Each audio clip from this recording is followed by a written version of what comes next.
Hi there, it's Ernest from Chip Astute. In this video, we're answering the question, is it safe to use free Wi-Fi while traveling, along with some tips to protect your data while on your trip.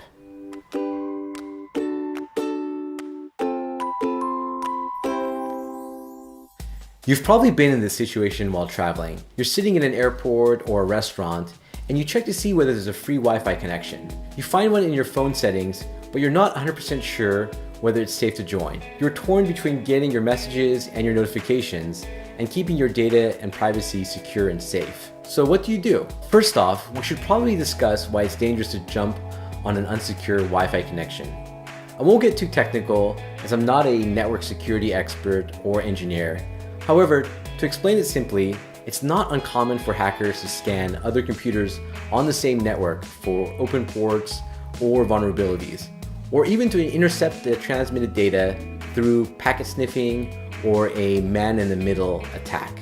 In a man-in-the-middle attack, or MITM, you might see a version of a site that you think is legitimate, when in fact it's the hacker trying to intercept your personal data. And even worse, sometimes hackers can perform an attack known as an evil twin, where they pretend to be the free internet hotspot. If you think about it, anyone can create a hotspot and call it free airport Wi-Fi and wait for folks to join. In this case, any data that you transmit can be intercepted and compromised. There are other ways that your data can be compromised, such as through sidejacking or session hijacking. We won't get into all the details, but just know that there are many ways for bad folks to steal your information. So, with all the dangers of free Wi-Fi, here are some tips to protect yourself. Number 1, use your mobile phone for data.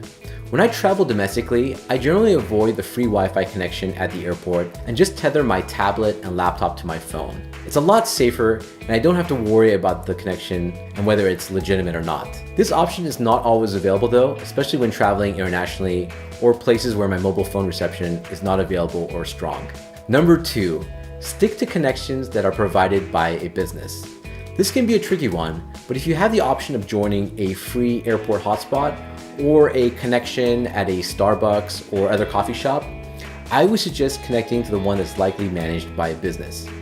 This doesn't mean that the connection is safe by any means, but it might eliminate some of the potential threats, like the fake hotspot trick that we discussed earlier. Also, if you happen to be at a coffee shop or another business and you see two similar hotspots, ask the clerk which one is the correct network. You may also want to alert them if you think that someone is trying to spoof their network. Number 3, be wary of Signup Pages. It's common for free internet connections to ask for your contact information.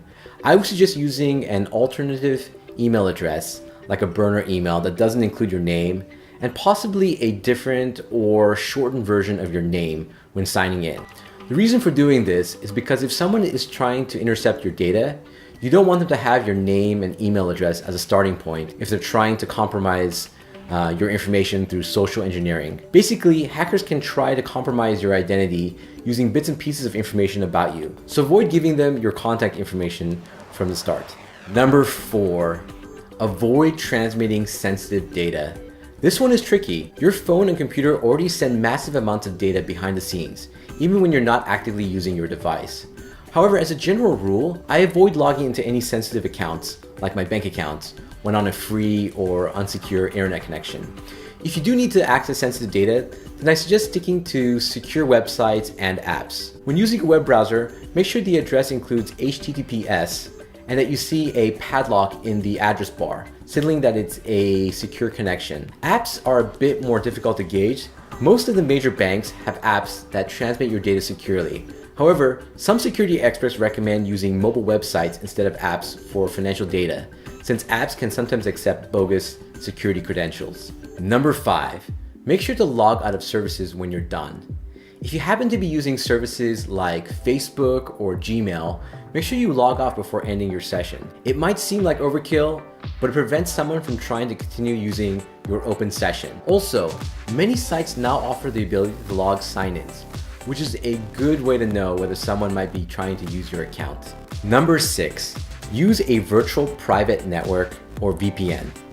This is probably your best bet to ensure that your data is securely transmitted when connected to a free open Wi-Fi connection. These services route your data through dedicated and encrypted servers.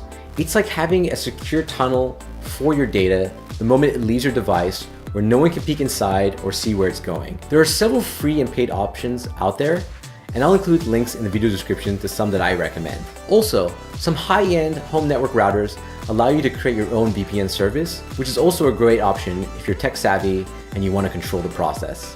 And those are our top tips for keeping your data safe while traveling. There are a ton of other things that you can do, and I'll include a link below to a Lifehacker article that talks about configuring your firewall and share settings, especially on your laptop. It's unfortunate that we have to think about these things, and sadly, there isn't a foolproof way to completely avoid the risks. However, you can definitely lessen the chances of your data being stolen by taking some small steps and precautions. Do you have any tips or experiences with free Wi-Fi networks, especially while traveling? If so, please share them in the comment section. If you enjoyed this video or found it useful, please hit the like button and consider subscribing to our channel. Also, sign up for our website newsletter to receive weekly emails with travel articles, updates, and contests. Until next time, travel safe, travel smart.